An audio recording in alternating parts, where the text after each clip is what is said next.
Capítulo 41. 2 anos inteiros se passaram, e o faraó sonhou que estava em pé na margem do rio Nilo.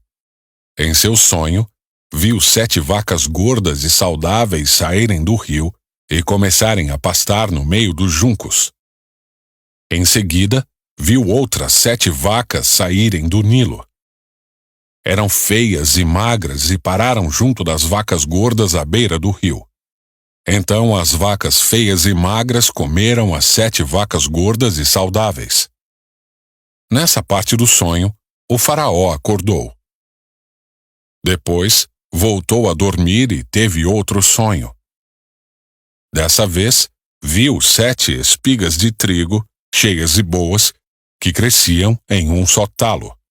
Em seguida, apareceram mais 7 espigas, mas elas eram murchas e ressequidas pelo vento do leste. Então as espigas miúdas engoliram as 7 espigas cheias e bem formadas. O faraó acordou novamente e percebeu que era um sonho. Na manhã seguinte, perturbado com os sonhos, o faraó chamou todos os magos e os sábios do Egito. Contou-lhes os sonhos, mas ninguém conseguiu interpretá-los. Por fim, o chefe dos copeiros se pronunciou. Hoje eu me lembrei do meu erro, disse ao faraó. Algum tempo atrás, o Senhor se irou com o chefe dos padeiros e comigo e mandou prender-nos no palácio do capitão da guarda. Certa noite, o chefe dos padeiros e eu tivemos cada um sonho, e cada sonho tinha o seu significado. Estava conosco na prisão um rapaz hebreu que era escravo do capitão da guarda. Contamos a ele nossos sonhos, e ele explicou o que cada um significava. E tudo aconteceu exatamente como ele havia previsto. Fui restaurado ao meu cargo de chefe dos copeiros, e o chefe dos padeiros foi enforcado em público. Na mesma hora, o faraó mandou chamar José, e ele foi trazido depressa da prisão. Depois de barbear-se e trocar de roupa, apresentou-se ao faraó. Disse o faraó a José: Tive um sonho esta noite e ninguém aqui conseguiu me dizer o que ele significa. Soube, porém, que ao ouvir um sonho você é capaz de interpretá-lo. José respondeu: Essa capacidade não está em minhas mãos, mas Deus pode revelar o significado ao faraó e acalmá-lo. Então o faraó contou o sonho a José. Em meu sonho, eu estava em pé na margem do rio Nilo, e vi 7 vacas gordas e saudáveis saírem do rio e começarem a pastar no meio dos juncos. Em seguida, vi saírem do rio 7 vacas feias e magras que pareciam doentes. Nunca vi animais tão horríveis em toda a terra do Egito. Essas vacas feias e magras comeram as 7 vacas gordas. Contudo, não parecia que haviam acabado de comer as outras vacas, pois continuavam tão magras e feias quanto antes. Então acordei. Em meu sonho também vi 7 espigas de trigo cheias e boas que cresciam em um só talo. Em seguida apareceram outras 7 espigas, mas elas eram murchas, miúdas e ressequidas pelo vento do leste. As espigas miúdas engoliram as 7 espigas saudáveis. Contei os sonhos aos magos, mas ninguém foi capaz de dizer o que significam. José respondeu: Os 2 sonhos do faraó significam a mesma coisa. Deus está dizendo ao faraó de antemão o que ele vai fazer.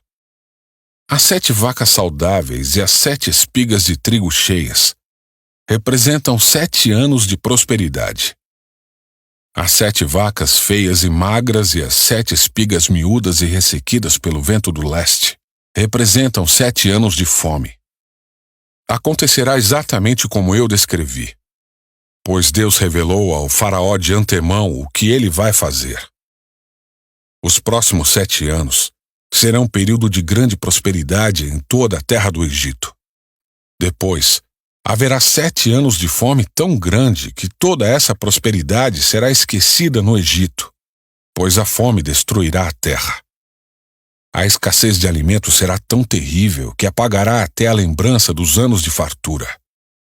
Quanto ao fato de terem sido 2 sonhos parecidos, significa que esses acontecimentos foram decretados por Deus, e ele os fará ocorrer em breve. Portanto, o faraó deve encontrar um homem inteligente e sábio e encarregá-lo de administrar o Egito. O faraó também deve nomear supervisores sobre a terra, para que recolham 1/5 de todas as colheitas durante os 7 anos de fartura. Encarregue-os de juntar todo o alimento produzido nos anos bons que virão e levá-lo para os armazéns do faraó. Mande-os estocar e guardar os cereais, para que haja mantimento nas cidades. Desse modo, quando 7 anos de fome vierem sobre a terra do Egito, haverá comida suficiente. Assim, a fome não destruirá a terra. O faraó e seus oficiais gostaram das sugestões de José. Por isso, o faraó perguntou aos oficiais: será que encontraremos alguém como este homem? Sem dúvida, há nele o Espírito de Deus. Então o faraó disse a José: uma vez que Deus lhe revelou o significado dos sonhos, é evidente que não há ninguém tão inteligente ou sábio quanto você. Ficará encarregado de minha corte, e todo o meu povo obedecerá às suas ordens. Apenas eu, que ocupo o trono, terei uma posição superior à sua. O faraó acrescentou: eu o coloco oficialmente no comando de toda a terra do Egito. Então o faraó tirou do dedo o seu anel com o selo real e o pôs no dedo de José. Mandou vesti-lo com roupas de linho fino e pôs uma corrente de ouro em seu pescoço. Também o fez andar na carruagem reservada para quem era o segundo no poder, e por onde José passava, gritava-se a ordem: ajoelhem-se! Assim, o faraó colocou José no comando de todo o Egito e lhe disse: eu sou o faraó, mas ninguém levantará a mão ou o pé em toda a terra do Egito sem a sua permissão. O faraó deu a José um nome egípcio, Zafenate-Paneia. Também lhe deu uma mulher que se chamava Azenate. Ela era filha de Potífera, sacerdote de On.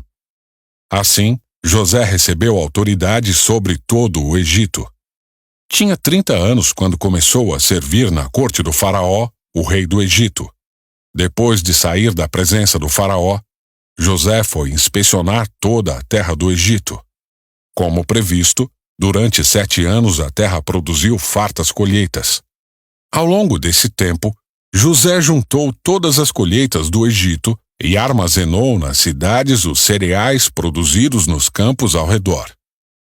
Armazenou uma quantidade imensa de cereais, como a areia do mar.